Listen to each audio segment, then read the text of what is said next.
Hello beautiful people, Robin Thomas here, also known as Braids by Ra. Welcome. So today I just kind of wanted to come to ask you all your opinion on something that I've been seeing. So lately I've been seeing braiders start this kind of a new trend of knotless box braids. So if you don't know what it is, let me explain. Let me start with the knotless box braids first. So knotless box braids are box braids that are supposed to encourage healthy hair growth through a protective style that does not add a ton of weight to your hair. Now, you are adding weight that is not normally yours because, of course, it's hair weave that's added. But the whole point of it is to add such a small amount to match the density of your actual natural hair. So whenever somebody sees a person out in public, okay, we just know it's knotless box braids because we just know hair. But when a person goes up to your scalp, they're supposed to say or look or have the illusion of, wow, so she just has a lot of long hair. She washed her hair and she decided to put box braids on her natural hair. That is what knotless box braids are supposed to look like.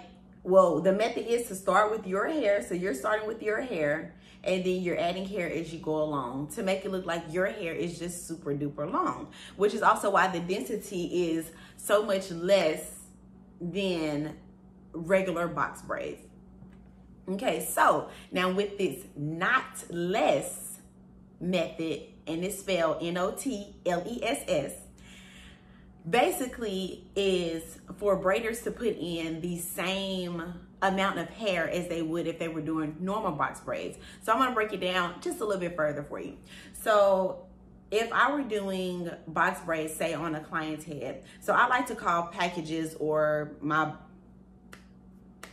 the pieces of hair put together bundles. I like to call them bundles. So let's say for a person's head, depending on the thickness of their hair, I may use 7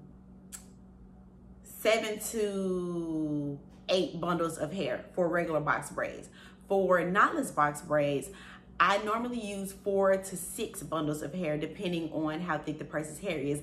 And I probably have 2 clients where I use 6 bundles for their hair. One is extremely thick and the other one is because she uses color and the color packages be skimping just a little bit. But anyways, so the whole point of the knotless method is to use the same amount of hair so the person's box braids can look as full as it would if they had regular box braids in, but to start with their hair so that they don't have the knot part of the traditional box braids.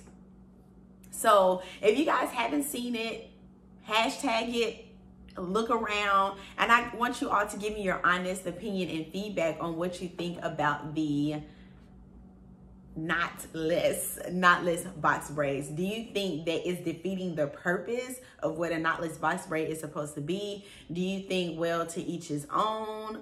What do you think? I really want to know you guys' opinions on this subject. So let me know and let's conversate in the comment section because we all have nothing to do. Okay, so I'm looking forward to hearing what you all have to say. So yeah.